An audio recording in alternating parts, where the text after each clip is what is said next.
Hello, welcome to Goodnight Flagstaff. I'm Jenn Geyer, and I get to read to you for a third time this week. I'm so excited. Thank you for tuning in to our community story time. You can find a new chapter from one of our favorite family-friendly books at 8 p.m. each weeknight on the Literacy Center's YouTube channel and on Creator Radio, a local online radio station. The previous chapter is replayed on Creator Radio each weeknight at about 7:45, just before the new chapter airs. You can also listen to all previous Goodnight Flagstaff recordings on YouTube. We are currently reading from The Chronicles of Narnia by C.S. Lewis, Book 6, The Silver Chair. If you'd like to check out any of the Narnia books to read along with us at home, they are all available in the Hoopla app with your Coconino County Library card. Check one out today. Please email us if you'd like to join our team of readers and connect with your community through stories. All ages welcome. Our email is goodnightflagstaff@gmail.com. Last time we read together, the trio had narrowly avoided an untimely end in the form of rocks thrown by the giants. The unlikely company travels for weeks, hunting for food and sleeping on the ground.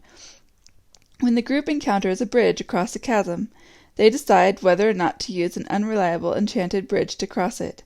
At last, after so long traveling, the trio finally sights Harfang, capital of Edensmore, and prepared themselves for hot meals and baths.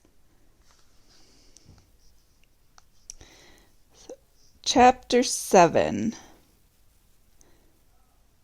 of The Silver Chair.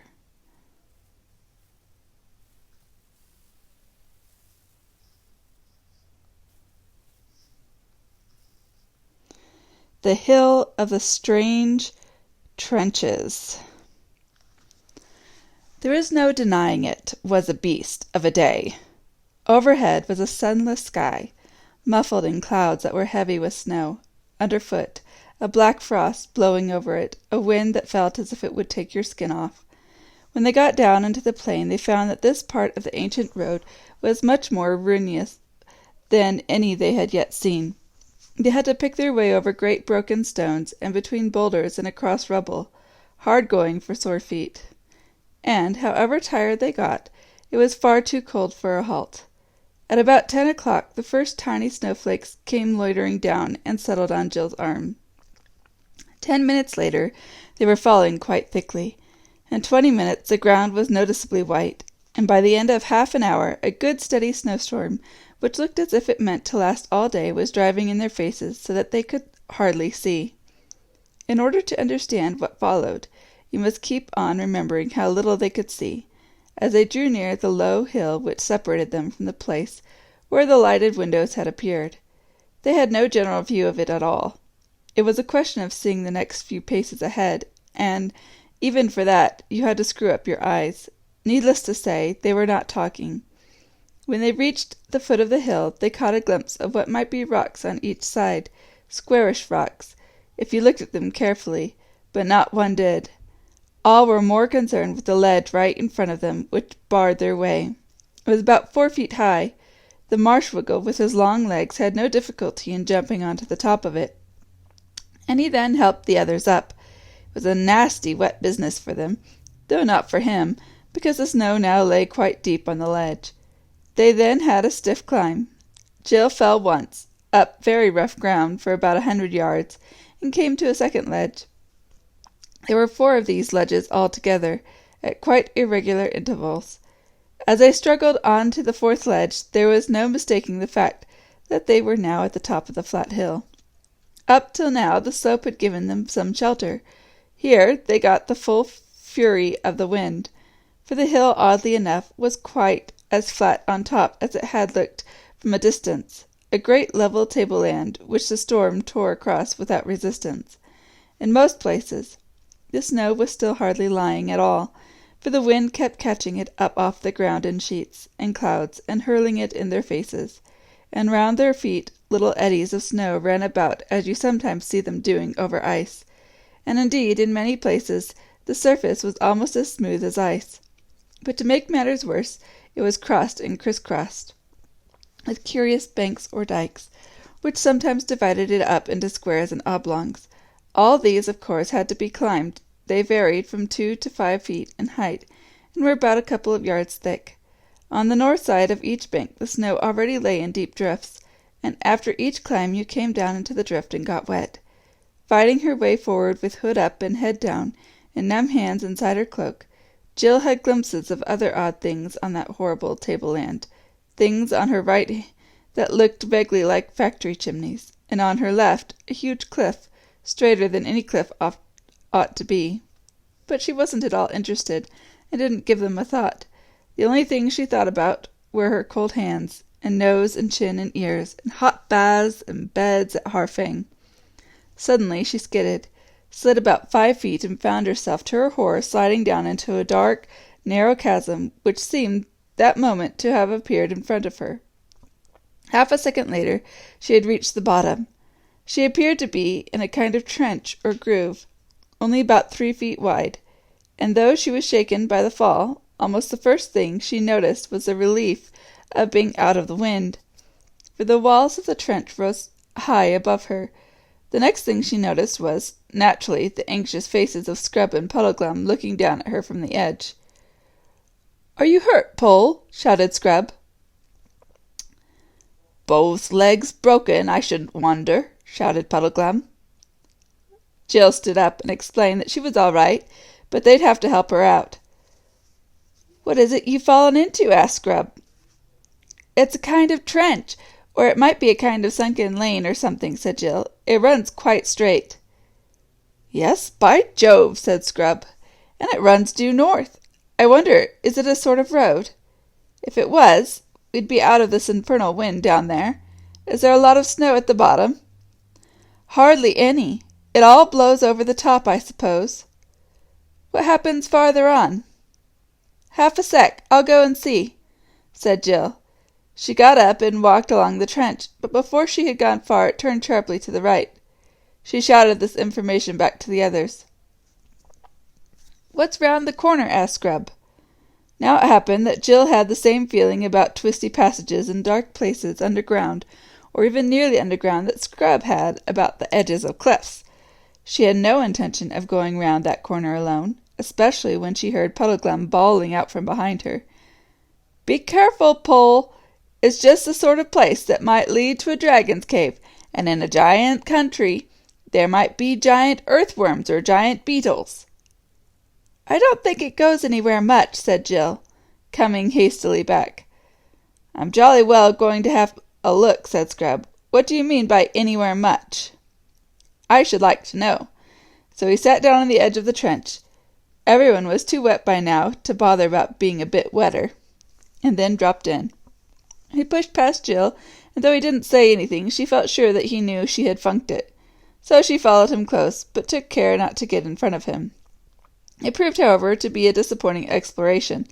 They went round the right-hand turn and straight on for a few paces. Here there was a choice of ways, straight on again or sharp to the right. "That's no good," said Scrub, glancing down the right-hand turn. "That would be taking us back south." He went straight on, but once more, in a few steps, they found a second turn to the right. But this time there was no choice of ways, for the trench they had been following here came to a dead end. "No good," grunted Scrub.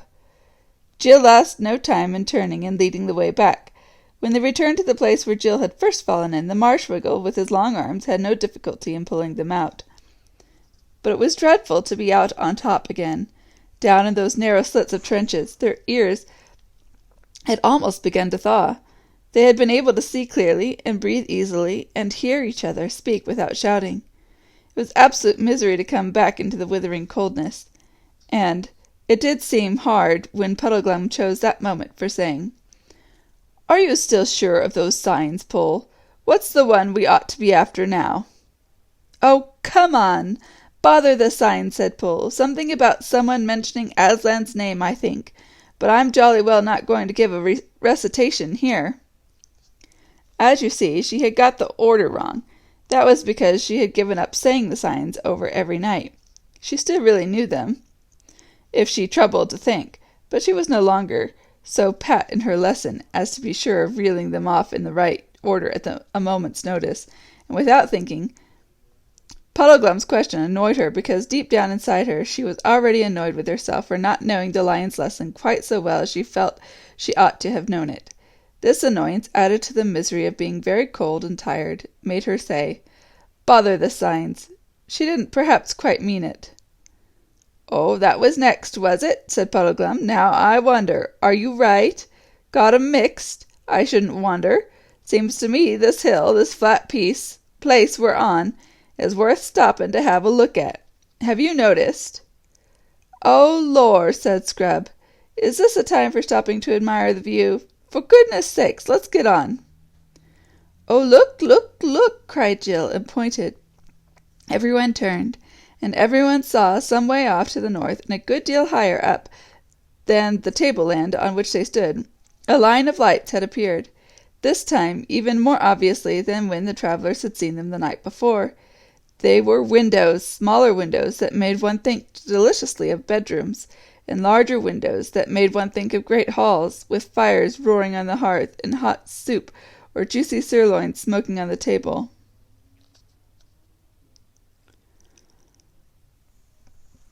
"Harfang!" exclaimed Scrub. "That's all very well," said Puddleglum, "but what I was a-saying was—" "Oh, shut up," said Jill, crossly. "We haven't a moment to lose. Don't you remember what the lady said about their locking up so early? We must get there in time. We must. We'll die if we're shut out of a night like this." "Well, it isn't exactly a night, not yet," began Puddleglum, but the two children both said, "Come on," and began stumbling forward on the slippery tableland as quickly as their legs would carry them. The Marshwiggle followed them, still talking, but now that they were forcing their way into the wind again, they could not have heard him even if they had wanted to. And they didn't want. They were thinking of baths and beds and hot drinks, and the idea of coming to Harfang too late and being shut out was almost unbearable. In spite of their haste, it took them a long time to cross the flat top of that hill, and even when they had crossed it, there were still several ledges to climb down on the far side. But at last they reached the bottom and could see what Harfang was like. It stood on a high crag, and in spite of its many towers, was more a huge house than a castle. Obviously, the gentle giants feared no attack.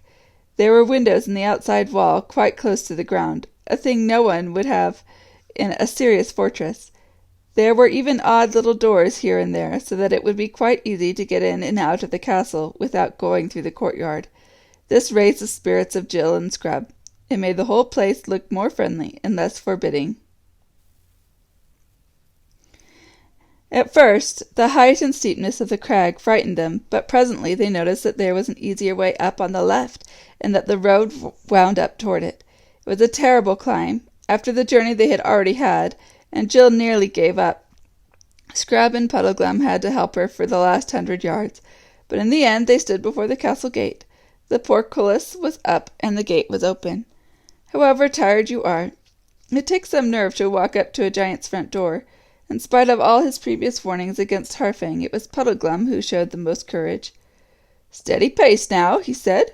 "Don't look frightened, whatever you do. We've done the silliest thing in the world by coming at all, but now that we are here, we'd best put a bold face on it."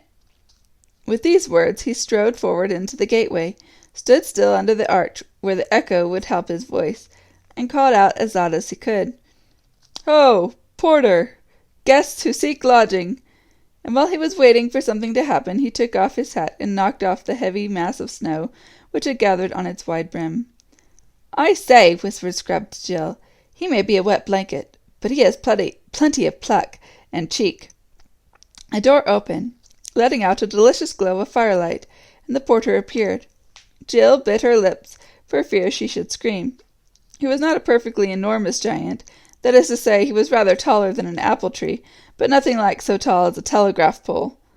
He had bristly red hair, a leather jerkin, with metal plates fastened all over it, so as to make a kind of mail shirt, bare knees, very hairy indeed, and things like puttees on his legs.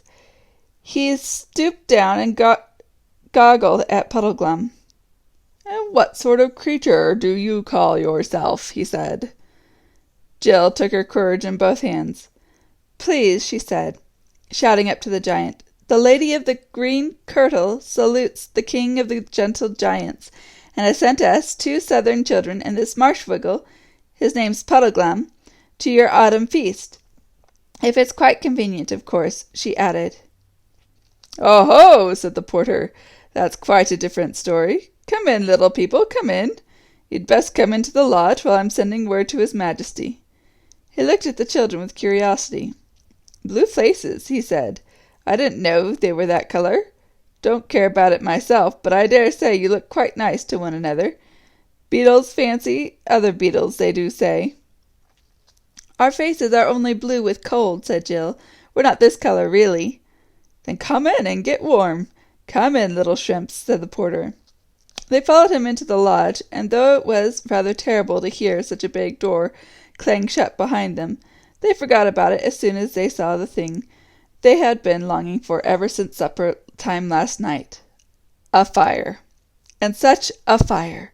It looked as if 4 or 5 whole trees were blazing on it, and it was so hot they couldn't go within yards of it. But they all flopped down on the brick floor as near as they could bear the heat, and heaved great sighs of relief. "Now, youngster," said the porter to another giant, who had been sitting in the back of the room, staring at the visitors till it looked as if his eyes would start out of his head, "run across with this message to the house." And he repeated what Jill had said to him. The younger giant, after a final stare and a great guffaw, left the room. "Now, Froggy," said the porter to Puddleglam, "you look as if you wanted some cheering up." He produced a black bottle, very like Puddleglam's own, but about 20 times larger. Let me see," said the porter. "I can't give you a cup, or you'll drown yourself. Let me see. This salt cellar will be just the thing. You needn't mention it over at the house. The silver will keep on getting over there, and it's not my fault." The salt cellar was not very like one of ours, being narrower and more upright, and made quite a good cup for Puddleglam. When the giant set it down on the floor beside him, the children expected Puddleglam to refuse it, distressing the gentle giants as he did. But he muttered, "It's rather late to be thinking of precautions now that we're inside and the door shut behind us." Then he sniffed at the liquor. "Smells all right," he said, "but there's nothing to go by. Better make sure," and took a sip. "Tastes all right, too," he said, "but it might do that at the first sip. How does it go on?" He took a larger sip. "Ah," he said, "but is it the same all the way down?" And took another sip. "There'll be something nasty at the bottom, I shouldn't wonder," he said, and finished the drink. He licked his lips and remarked to the children, "This'll be a test, you see. If I curl up or bust or turn into a lizard or something, then you'll know not to take anything they offer you." But the giant, who was too far up to hear the things Puddleglam had been saying under his breath, roared with laughter and said, "Why, Froggy, you're a man.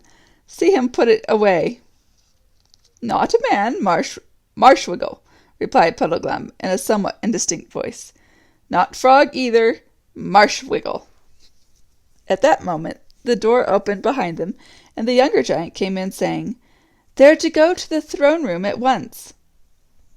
The children stood up, but Puddleglam remained sitting and said, "Marshwiggle, Marshwiggle, very respectable Marshwiggle, respect-a-wiggle." "Show them the way, young'un," said the giant porter. "You'd better carry Froggy. He's had a drop more than's good for him." "Nothing wrong with me," said Puddleglam. "Not a frog, nothing frog with me. I'm a repectabilgle." But the young giant caught him up by the waist and signed to the children to follow. In this undignified way they crossed the courtyard. Puddleglam held in the giant's fist, and vaguely kicking the air, did certainly look very like a frog, but they had little time to notice this, for they soon entered the great doorway of the main castle, both their hearts beating faster than usual, and after pattering along several corridors at a trot, to keep up with the giant's paces, found themselves blinking in the light of an enormous room, where lamps glowed and fire roared on the hearth, and both were reflected from the gilding of roof and cornice. More giants than they could count stood on their left and right, all in magnificent robes, and on 2 thrones at the far end sat 2 huge shapes that appeared to be the king and queen. About 20 feet from the thrones they stopped. Scrub and Jill made an awkward attempt at a bow. Girls are not taught how to curtsy at Experiment House, and the young giant carefully put Puddleglum down on the floor, where he collapsed into a sort of sitting position. With his long limbs he looked, to tell the truth, uncommonly like a large spider. Thank you for tuning in. Join us next time for Chapter 8 of The Silver Chair. Good night, Flagstaff.